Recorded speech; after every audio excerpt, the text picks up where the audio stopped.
Friday the 9th. Right, get your finger off the lens. Oh, That one. You thought, Yeah. you thought I was bad. Right.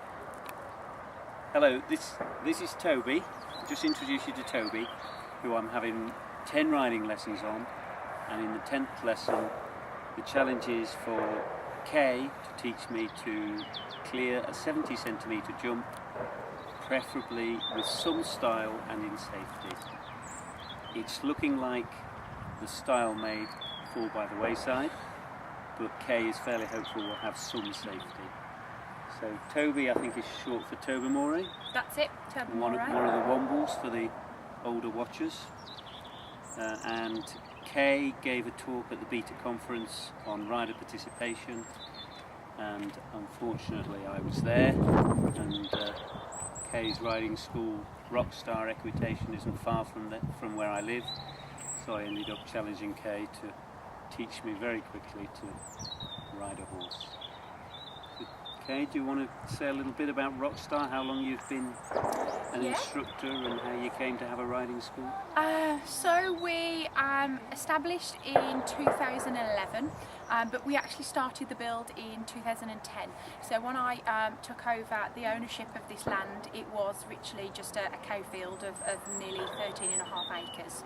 So what we started was, back in 2010, was the build of the barn that's just behind us, and then the build of the fencing into the paddocks.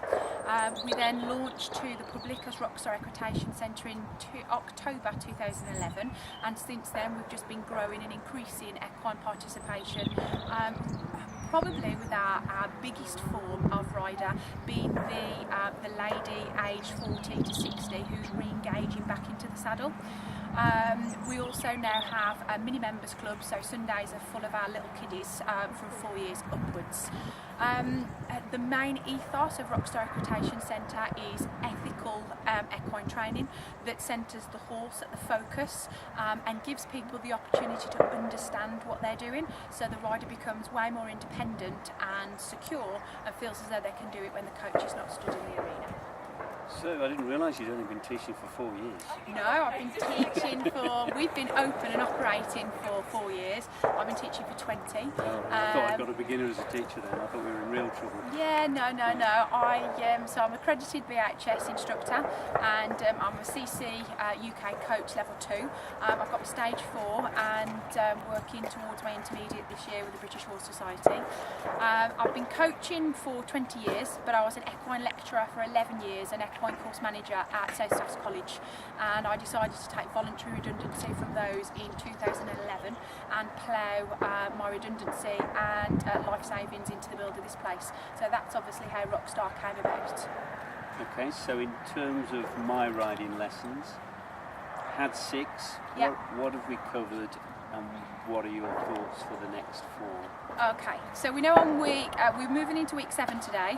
In week 1 it was very much of gaining independency just on top of the horse, being able to do the horse's girth, being able to make sure the tack was safe, being able to do your own stirrups, and then progressing very quickly within the first session to trot. We then started to progress over a period of the 3 first lessons working on the rising trot, and I think it was week 4 we actually then moved into the canter work.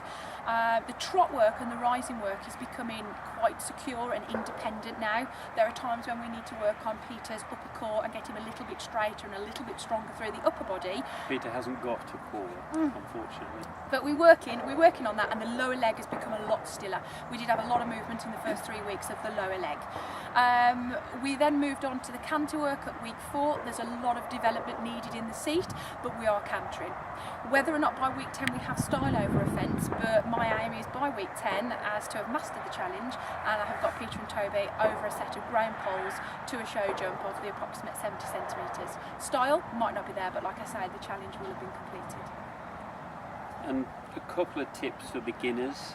If you're wearing short jodhpur boots, you must have half chaps, because on lesson number 1 I didn't, and the inside of my calves were incredibly sore due to the amount of movement in my legs, which I shouldn't have, but I did have, and so rubbing against the stirrup leathers and the saddle. So that's probably my biggest tip.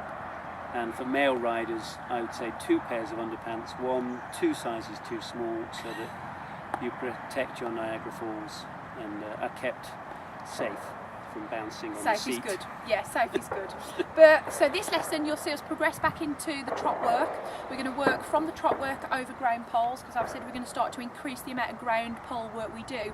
So when we actually come to raising the fence off the ground in week 9 and 10, it doesn't feel so foreign to be working over an object that's on the surface. And then we'll progress back into the canter work. So you'll see that development of just repeating the canter, starting to negotiate different distances between ground poles and trot poles, and then hopefully using the pole work to help with Peter's balance, because he's having to negotiate a rise rhythm and maintain independency when he's on top of the horse working over objects. That's where we're going to. So Kay understands all that? I know what we're doing, just got to get Peter on board. Okay. Literally, Toby. You can pause it for a bit. Red button again. Yeah.